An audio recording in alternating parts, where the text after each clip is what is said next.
မရာဇဝင်ပထမဆောင်မှာဖတ်ရှုခြင်းသူငယ်ရှောင်မွေလာသည်အေလိရှေတွင်ထာဝရဘုရား၏အမှုတော်ကိုဆောင်ရွက်လေ၏ထိုကာလ၌ထာဝရဘုရား၏နှုတ်ကပတ်တော်သည်နေပါ၏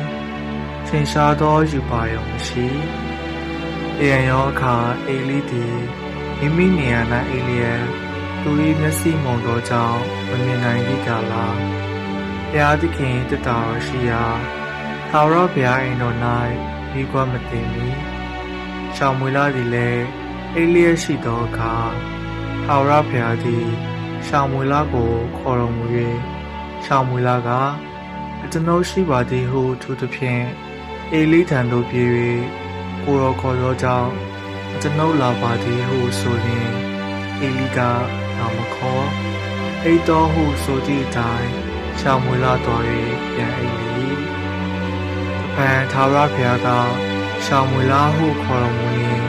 ရှောင်မွေလာသည်ထပြီးလျှင်အေလိထံသို့သွား၍ကိုတော်ခေါ်သောကြောင့်ကျွန်ုပ်လာပါသည်ဟုဆိုသောအေလိကငါမခေါ်ငါသာအိတ်တော်ဟုဆို၏ရှောင်မွေလာသည်ထာဝရဘုရားကိုမသိသေး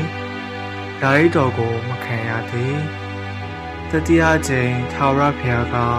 ရှောင်မွေလာဟုခေါ်တော်မူလျှင်ရှောင်မွေလာသည်ထပြီးလျှင်အေလိထံသို့သွား၍ကိုတော်ခေါ်သောကြောင့်ကျွန်ုပ်လာပါသည်ဟုဆိုသော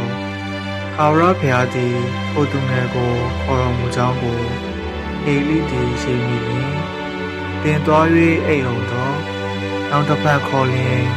အိုထာဝရဘုရားအမိန့်ရှိတော်မူပါကိုတော်ကျွန်ကြားပါသည်ဟုရှောက်ရမည့်ကြောင်းရှောင်မွေလာကိုမှားထားသည့်အတိုင်း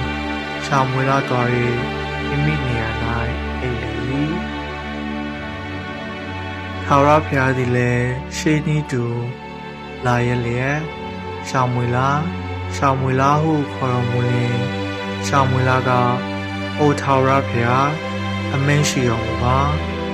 ကိုရောကျွန်ကြားပါသည်ဟုလျှောက်လေ၏ရှောင်မွေလာသည်ကြည်ပင်၍ထာဝရဘုရားသည်သူနှင့်အတူရှိတော်မူသဖြင့်သူ၏စကားတခွန်းများလက်စေခြင်းကခွင့်ပေးတော်မူသူသည်ထာဝရဘုရား၏ပရောဖက်ဆယ်ဖြစ်ကြောင်းကိုဣသရေလမျိုးသားပေါင်းတို့သည်ဒန်မျိုးမှစ၍